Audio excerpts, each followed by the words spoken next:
Հայտնի է, որ Ալիջանի անցակետը թուրքական կողմը նաև այդտեղ բանը ավարտել է կամ ավարտին է մոտենում, այնտեղ ինչ-որ աշխատանքներ են ընթանում։ Ես կխնդրեմ ձեզ ներկայացնեք հայ-թուրքական գործընթացում առաջիկայում ինչ նորություն է սպասվում, որովհետև երկար ժամանակ էսպես սպասում կա, այսինքն խոսվում է այդ մասին ամեն դեպքում, որ առնվազն այն պայմանավորվածությունը, որ տևական ժամանակ ձեռք է բերված երրորդ երկրների համար սահմանը բացել, ի վերջո կյանքի կկոչվի։ Կարող եք հայտնել դրա վերաբերյալ կա արդեն հստակ ինչ-որ ժամկետ, որ իսկապես դա տեղի կունենա։ Դուք ճիշտ եք, որ թուրքական կողմը վերականգնում է Ալիջան անցակետը եւ ովքեր որ չգիտեն, Ալիջանը այսինքն մեր կողմից Մարգարեի անցակետն է, իրենց կողմից Ալիջանի,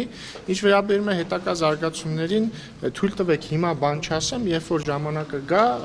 պատշաճ կերպով կտեղեկացնեմ։ Բայց նույնիսկ ժամկետներ Ես թույլ տվեք հիմա բան չասեմ, որովհետեւ ես ուզում եմ հայտնել որևէ բան, երբ որ դա տեղի ունենա։ Այսինքն կա պայմանավորվածություն, որ պայմանավորվածությունը 2000, չէ, պայմանավորվածություն կա դեռ 2022 թվականից, որ պետք է երրորդ երկրների եւ դիվանագիտական անձնագրեր կրող անձանց համար սահման բացվի, այլ բան հիմա թույլ տվեք չասեմ, երբ որ ժամանակը գա։ Լավ, մի հարց ժամկետների մասով չէ, բայց ազդակները կամ գործընթացը գնում է դեպի արագ այդ հարցի կարգավորման, այսինքն միայն կասեմ այն, որ հրապարակային է եւ տեսել եք, որ թուրքական կողմը վերականգնում է Ալիջանի անցակետը։ Պարոն Ռուբինյան, իսկ ինչպես եք վերաբերվում կամ ինչպես եք գնահատում այն Լավ, ասես։ Հա, եկեք։ Էրդողանը ասում էր, որ տարվա սկիզբ 2026 թվականի սկզբին խորհրդանշական քայլեր են լինելու, դուք այս տրամաբանության մեջ եք տեսնում եւ ավելին չպետք է սպասել։ Սիրելի գործընկերներ, ես ուղղակի հիմա չեմ ուզում այս թեմայով շատ բան ասել, ոչ թե որովհետեւ ինչ որ թաքցնելու բան ունեմ կամ չեմ ուզում ձեզ ինֆորմացիա տալ, այլ Հայաստան-Թուրքիա կարգավորման գործընթացում իմ փորձը ցույց է տալիս, որ ավելի լավ է սպասել ինչ որ բան լինի, այդ ժամանակ հայտարար։ Ես չեմ ուզում որևէ կերպ գործընթացներին վնաս տալ։ Մի րոպե թեմական քայլերի մեջ մտնում է գերիների վերադարձը։ Գերիների վերադարձը Ադրբեջանից է։ Պարոն Ռուբինյան, իսկ հնարավոր է երրորդ երկրների հետ սահմանի բացումը զուգորդվի առհասարակ հայ-թուրքական սահմանի բացմամբ, թե ամեն դեպքում այս process-ը ենթադրվում է կամ տրամաբանությունը շարունակվելու է այս փուլային տարբերակով։ Եթե մեր դիրքորոշումը մշտապես այն է եղել, որ մենք ուզում ենք ունենալ ամբողջապես բաց սահմաններ հենց վաղը եւ հաստատված դիվանագիտական հարաբերությունները հենց վաղ է եւ այս առումով մեր դիրքորոշման մեջ բան չի փոխվել, բայց այնուամենայնիվ մենք ունենք նաեւ հստակ պայմանավորվածություն 2022 թվականին ձեռք բերված երրորդ երկրների քաղաքացիների եւ դիվանձնագրեր կրող անձանց համար սահմանը բացելու վերաբերյալ եւ հույս ունենք, որ շուտապույտ իրականացվի։ Ես նկատի ունեի բանակցային այս թեմայով ես ինձ թվում է բավարար պատասխան Պարոն Ռուբինյան, դուք որ ասում եք այս պահին չխոսեք, այսինքն ես նկատների Թուրքիայի հետ կա պայմանավորվածություն, որ չէ, մի րոպե լսեք մինչև այդ, որ սահմանը որ օրը բացի, հենց այդ օրը միաժամանակ անեք հայտարարություն։ Չէ, նման տեխնիկական քննարկում չի եղել։ Իսկ ինչպես եք վերաբերվում այն հանգամանքին, որ Թուրքիայից ամեն դեպքում շարունակում են կապել երկու process-ները, հայ-ադրբեջանական ամբողջական կարգավորումը, հայ-թուրքականի հետ շարունակում են նշանակել, որ ամեն դեպքում վերջնական բացումը հայ-թուրքական սահմանի զուգորդվելու է հայ-ադրբեջանական ամբողջական կարգավորումը։ Այդ առումով եւս մեր դիրքորոշման մեջ բան չի փոխվել, Հայաստան-Թուրքիա հարաբերությունների կարգավորման գործընթացը եւ Հայաստան-Ադրբեջան գործընթացը տարբեր գործընթացներ են, բայց բնականաբար քանի որ նույն տարածաշրջանում են, կարող են փոխազդել միմյանց վրա եւ մենք կարծում ենք, որ Հայաստան-Թուրքիա կարգավորման գործընթացում առաջընթաց է, ոչ միայն չի վնասի Հայաստան-Ադրբեջան գործընթացին, այլ նաեւ կօգնի եւ նոր ազդակ կտա։ Բացի դա, չենք կարող նաեւ չնկատել, որ Հայաստան-Ադրբեջան գործընթացում ահռելի առաջընթաց կա օգոստոսի 8-ի հռչակագիրը խաղաղության վերաբերյալ երկաթգծի առնվազն մասնակի ապաշրջափակումը եւ այսպես շարունակ եւ ընդհանուր առմամբ կարծում եմ գործընթացները բոլորը դրական ուղղությամբ են գնում եւ որոշ արդյունքներ արդեն տեսնում ենք եւ որոշ արդյունքներ կտեսնենք։ Իսկ դա նպաստեց պարոն Ռուբինյան, որ Թուրքիան սկսի քայլեր անել, այսինքն հայ-ադրբեջանական կարգավորումը նպաստեց, որ թուրքական կողմն էլ սկսի տեղից շարժել են process-ը, որ արդեն 3 տարի։ Չգիտեմ, չեմ կարող ասել, կարևորն այն է, որ ամեն ինչ առաջ շարժվում է։ Պարոն Ռուբինյան, Իրանի տեղի միջանցքան Հերթով կարելի։ Մի հատ հարցնեմ դրան շարունակելով։ Իրանում տեղի ունեցող գործընթացների ո՞ր սցենարի դեպքում կարող է Իրանում հիմա տեղի ունեցողի հետ կապված ո՞ր սցենարի դեպքում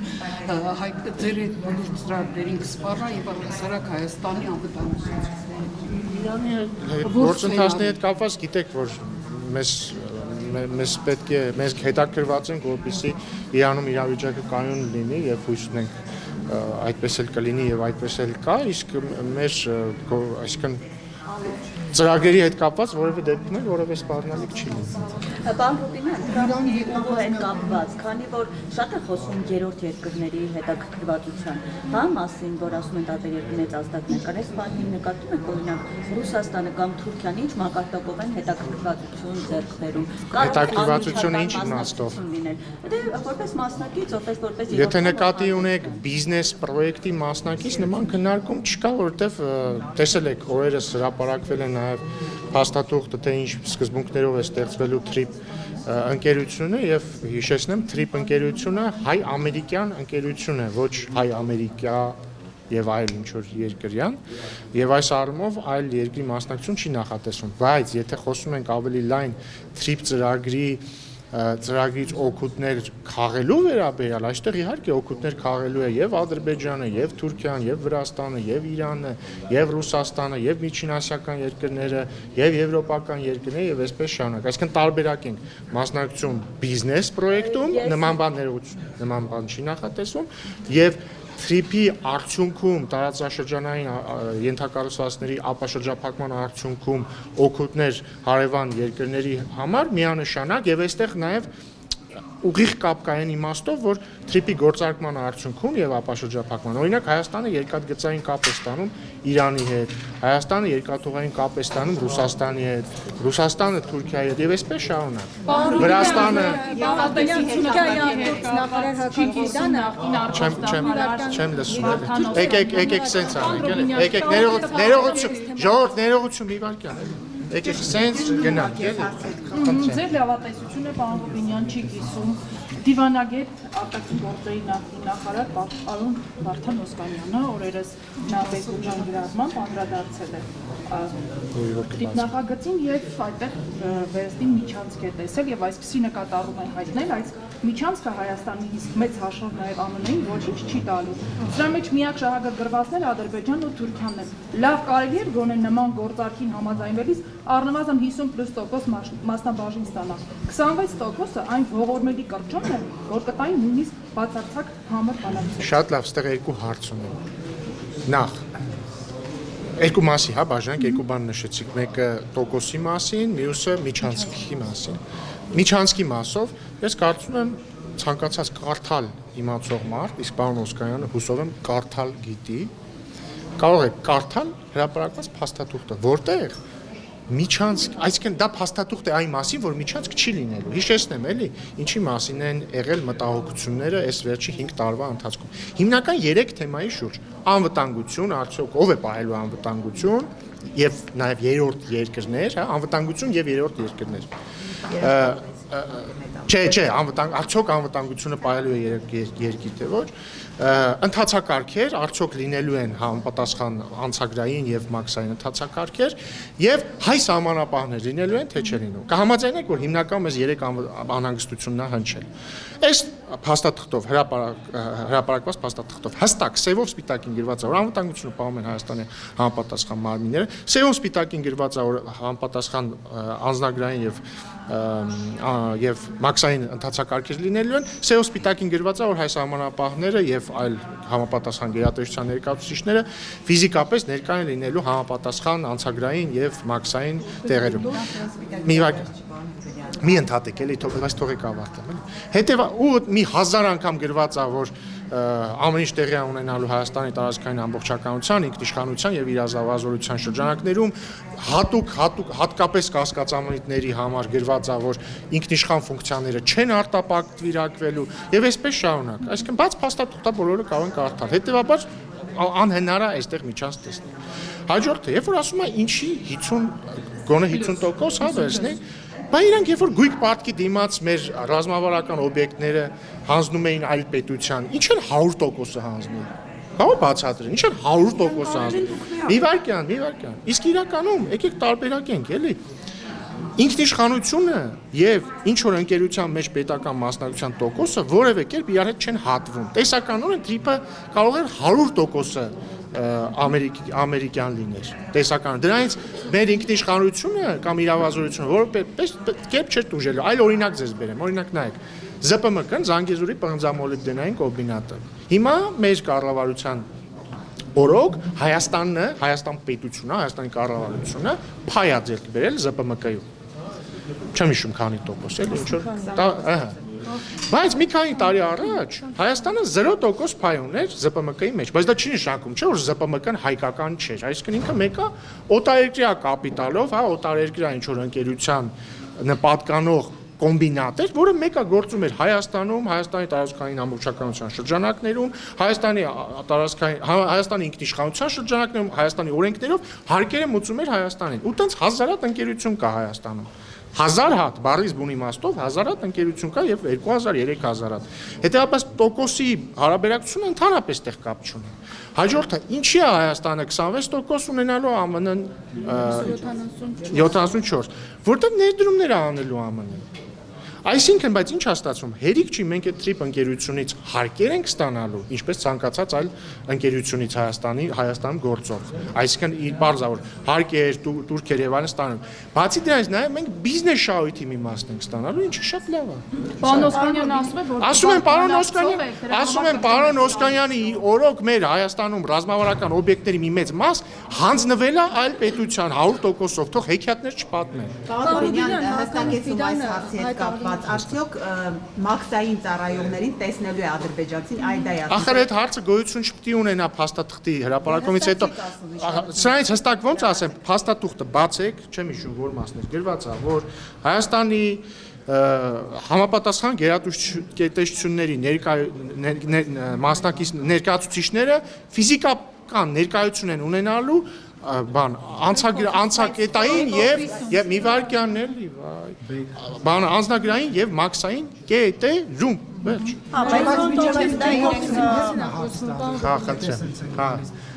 Միջև մեր այդ փաստաթղթի նշվում է, որ նաև լինելու են այլ գրասենյակ, այլ գրասենյակ չէ, Ժորժ ջան, front office, back office-ը նորմալ է, նախ գրած չի ոչ հայ, գրած է երրորդ կողմի օպերատոր, ավտոմատ չի նշանակում ոչ հայ, կարող է լինել ոչ հայ, բայց դա ընդունված ընթացակարգ աշխարհում, ասենք նույն Զվարթնոց օդանավակայանում էլ չէ, երբ որ օրինակ դուք արդեն մոտենում եք օդանավ մտնելուն, ոչ թե բան հայ սահմանապահն է ձեր պասպորտը նայում, այն վերջում բանի հետ, boarding pass-ի հետ, չէ, այլ ավիաընկերության ներկայացուցիչ է։ Հիմա նույն ձևը այս դեպքում trip է լինելու, ինչ որ ժամանակ է լինելու, որ ֆասիլիտացնելու են, բայց այդ front office-ի ներկայացուցիչները չեն որոշելու, իրանք զուտ ֆասիլիտացնելու են, ինչպես Զվարթնոց օդանավակայանը, մի վարքան, բայց միևնույն ժամանակ սևով սպիտակին գրված է, որ հայ սահմանապահները ֆիզիկապես ներկա են լինելու բոլոր համապատասխան տեղերով, ասեմ ավելին, նաև գրված է, որ ստուգումների ֆունկցիան այլու են սահմանապահները։ Մի վարքյան հերթով էլի ոնց է։ Անվտանգային ստուգումների նկատմամբ։ Պարոն Ռուբինյան, այս ֆրոնտում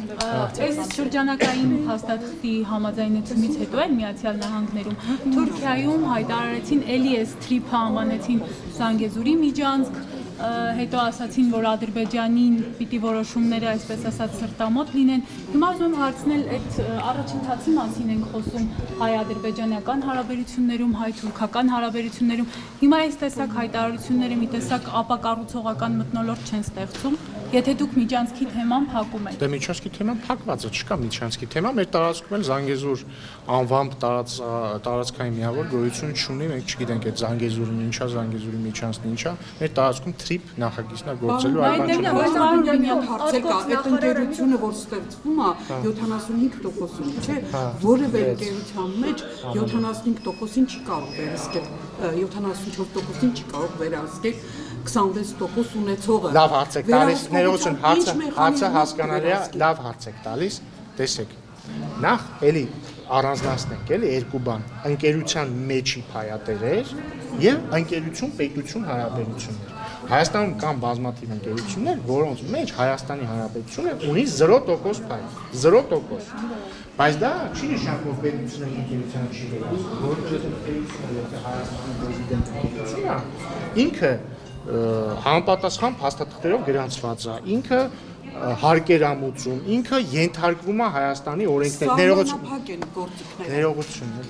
ինքը գործում է ըստ Հայաստանի օրենսդրության, իրավազորության շրջանակներում, նույնիսկ եթե Հայաստանը ունի 0% փայտ է, հաջորդը Ինչպես հեծներ Բայց օրինակ կարողանաք վերցնել ինչպես հեծը վերցրեցիք։ Բայց չվերցնել։ Չէ, օրինակ եմ ասում,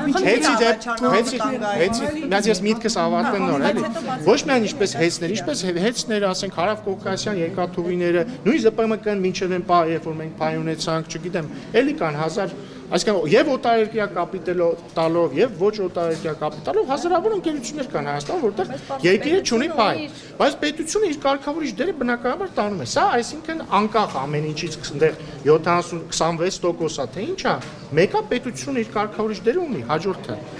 Բացի դրանից կա արդեն բիզնես կառավարում։ Այդ բիզնես կառավարման մեջ արդեն Քանի որ Հայաստանը կառավարությունը ունենալու է 26%, ինքը բիզնես կառավարման մեջ էլ արդեն իր ասելիքը ունի։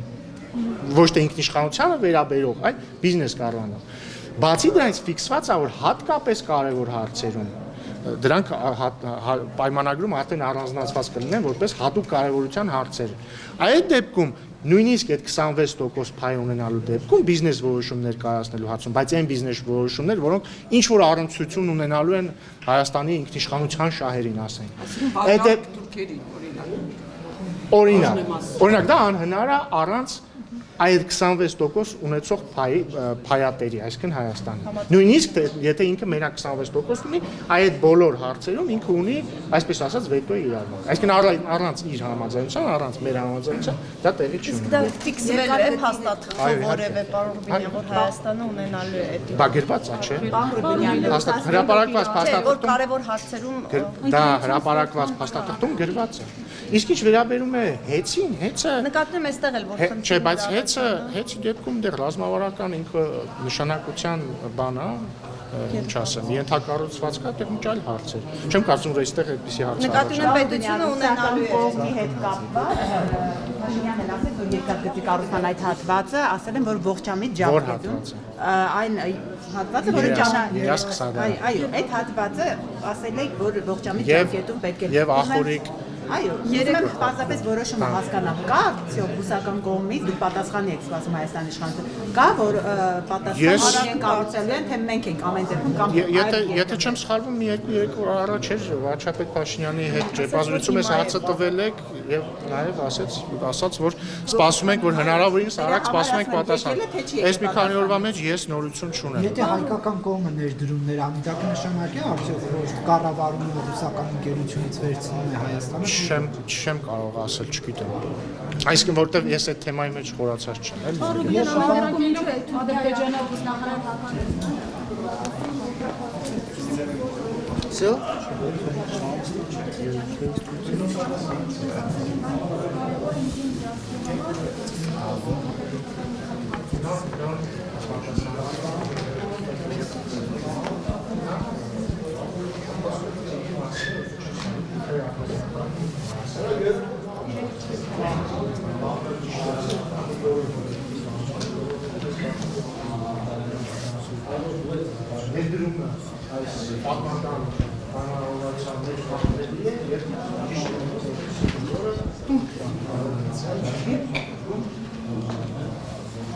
Հիշատակելով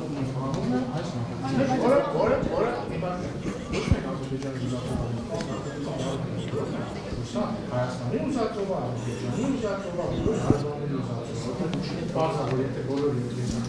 ապաշարակում են, եւ Հայաստանի, եւ Ադրբեջանի, եւ բոլոր հարևանների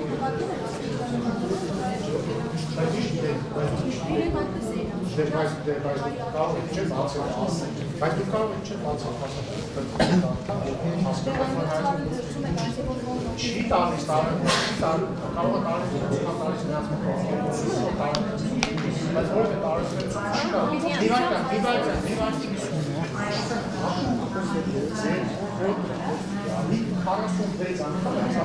կա։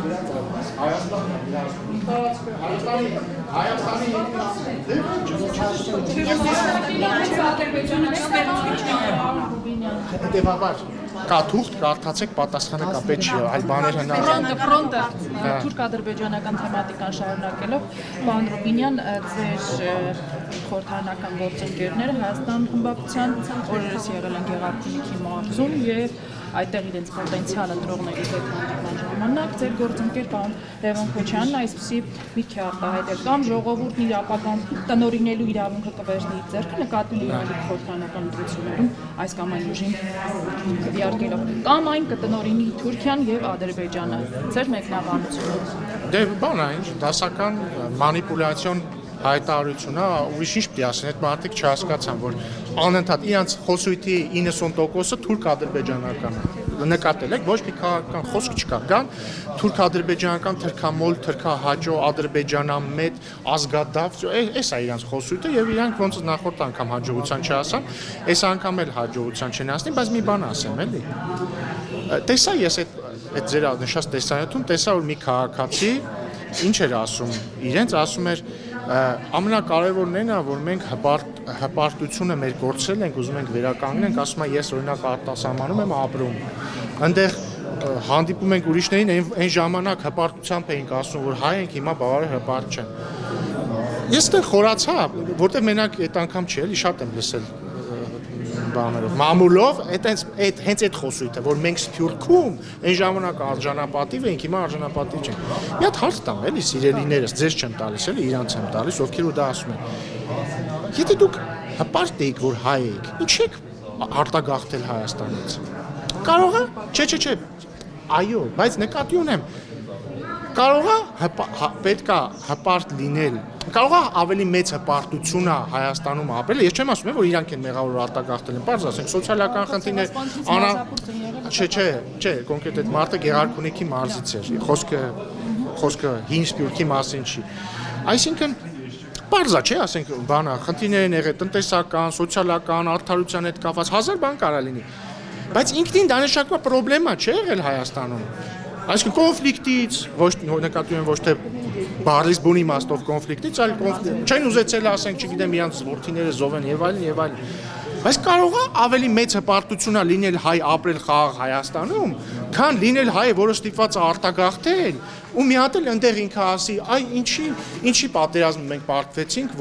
որ ես ինձ հպարտ չզգամ։ Իսկ կարող է պետք է մնալ ապրել Հայաստանում եւ շինացնել Հայաստանը եւ ապրել խաղաղության մեջ, ու կարող է իրական հպարտությունը խաղաղ Հայաստանում ապրելն է։ Խնդրում եմ մտածեք։ Ուշ կներես, ասում եք, տեսեք դուք ասում եք պայմանները, իրանք էլ ասում են, եթե մենք վարչապետ ունենանք, անկախանցեն, մեկ դրամ կստանանք։ Բայց իրանք ունեցել են վարչապետ։ Ոնց չեն ունեցել։ Մեր ձևով վարչապետը երբ ա եղել, որ մի հատ Սիրելիներս, ես ուզում եմ հիշեցնել, որ Սամվել Կարապետյանի հարազատ եղբայրը եւ հետեւաբար Սարմեն Կարապետյանի եղբորորդու հարազատ հայրը 2008 թվականի մարտի 1-ին եղել է հանրապետական խմբակցության ղեկավարը։ Դրանից մի քանի ամիս հետո էլ նշանակվել է Սերժ Սարգսյանի աշխատակազմի ղեկավարը։ Հետևաբար, մի վարքյան, հետևաբար իրանց տեսան, օրինակ հիմա ինձ ասում եք դուք ունեք, ինձ կասեք, չէ՞, պարոն Ռուբինյան, դուք ունեք վարչապետ։ Եվ ճիշտ կա, որտեղ ես քաղաքացիական պայմանագիր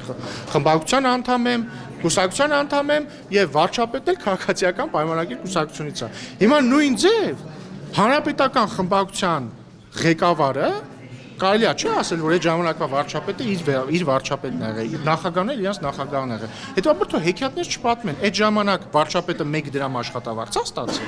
Հա? Այդ ժամանակ ով էր վարչապետը, եթե չեմ սխալվում, Տիգրան Սարգսյանն էր։ Հա? Տիգրան Սարգսյանը, թե Տիգրան Սարգսյանը։ Հա, Տիգրան Սարգսյանը իշխանության է եղել այդ մարդը 2008-ից 18, ճիշտ է, 2008-ից 18 եղել է Տիգրան Սարգսյան, Հովիկ Աբրահամյան, Կարեն Կարապետյան։ Իրանցից ով է 1 դրամ աշխատավարձ ստացել, թող ասեն։ Հաջորդը։ Ասացին Հաջորդը ես հավատում եմ, որ օրինակ Հովիկ Աբրահամյանը կարող էր եւ 1 դրամ աշխատավարձ ստանալ։ Գիտեք ինչի։ Որտեվ Հովիկ Աբրահամյանը շատ հաջողակ բիզնեսմեն էր, որը լոլիկ աճացնելով դառնում էր միլիարդատեր։ Չգիտես ոնց է ստացվում, որ իրանք օրոք բոլոր վարչապետերը ով ունեցել են կամ մեծ մասը։ Առնվազն Կարեն Կարապետյանը եւ Հովիկ Աբրահամյանը։ Երկուսն էլ մանումենտում տուն ունեն։ Այսինքն իրենց պատկերացրած է դա, որ պետք է գա վարչապետ, որին տան 1 դրամ աշխատավարձ, բայց մանումենտում տուն ունենա, Իվարկյան էլի հեշտությամբ չի վաճառվել, մի պետք չի խեղաթյուրել։ Հա, դա իրենց պատկերացածը։ Հաջորդը, այդ վարչապետը ոնց է ապրելու։ Այսինքն 1 դրամ աշխատավարձով ոնց է ապրելու, ուտելիք ոնց է առնելու։ Ենթադրում եմ, որ կասեն, որ այսինքն երկու ձև կա։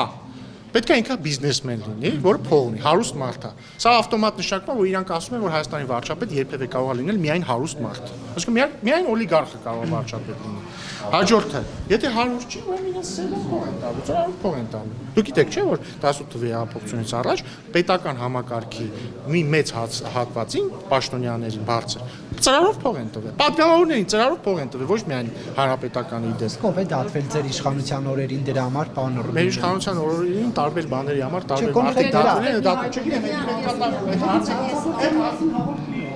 դե ես ասում եմ այն ինչ եղել է, ես գիտեմ որ դա եղել է եւ ես հույս ունեմ որ դա կբացահայտվի։ Չէ, ես գիտեմ որ մարդիկ փող են ստացել ծրարով։ Չեմ կարող ասել այ այս ինչը ստացել, բայց ես գիտեմ որ դա եղել է ու բոլորը գիտեն։ Դուք եք գիտեք որ եղել է։ Պարոն Ռուբինյան, տեսեք, այս պարգևավճարների թեմայով ասում են օրինակ ազգային ժողովի նախագահ, ասում պետական կառույցից կթողնեն, կգնան մասնավորում կաշխատեն, որովհետեւ նա բարձր աշխատանք։ Հիմա ձեզ որ մասնավոր ընկերությունում 5-6 միլիոն դրամով օրինակ աշխատանքի կընտրեն։ Բայց ես 5-6 միլիոն դրամ չեմ ստանում։ Չէ, դա լավ, 3 միլիոնով ոչ 3 միլիոն եմ ստանում։ Չէ, բայց դուք ես ամսական 3 միլիոն աշխատավարձ եմ։ Չէ, պարգևավճարի մասին է խոսքը։ Չէ, ասում եք որ ընկերությունում 6 միլիոնով կընդունեն։ Ընդհանրապես պատական թիվ եմ ասում։ Պատական թիվ պետք չի ասել։ Լավ, 3 միլիոն դեկտեմբերի մի րոպե։ Վիվարկյան էլի, Վիվարկյան։ Հարցս հետևյալն է, դեկտեմբերի ստացած պարգևավճարի չափով, որը ըստ մամուլի 3 միլիոն է։ Ձեզ ո՞ր մասնավոր ընկերությունում կվերցնեն աշխատանք։ Նկատի ունեք որ այդքան պարգևավճար տան։ Չէ, որ Բայց ախր հիմա դուք դասական մանիպուլյացիա եք դուք փորձում եք տպավորություն ստեղծել մարդկանց մոտ, որ ես ամսական 3 միլիոն աշխատավարձ եմ ստանում, բայց ես չէ, որտեղ ասում եմ դեկտեմբերի հիմա ավելի ճիշտ առանց մանիպուլյացիայի Իվարկյան էլի, առանց մանիպուլյացիայի կթողեք ավարտեն։ Չէ, որտեղ սխալ է։ Բայց պարոն Սիմոնյանի ասելով կարելի է։ Կթողեք նախադասությունս ավարտեն։ Հիմա առանց մանիպուլյացիա Չեմ մանիպուլացնում, պարոն Ռուբինյան։ Գնամ ես։ Չէ, այսինքն իմ հարցը գնահատական է տալիս։ Հիմա առանց մանիպուլյացիա Չէ, կներեք, ես չեմ մանիպուլացել։ Ես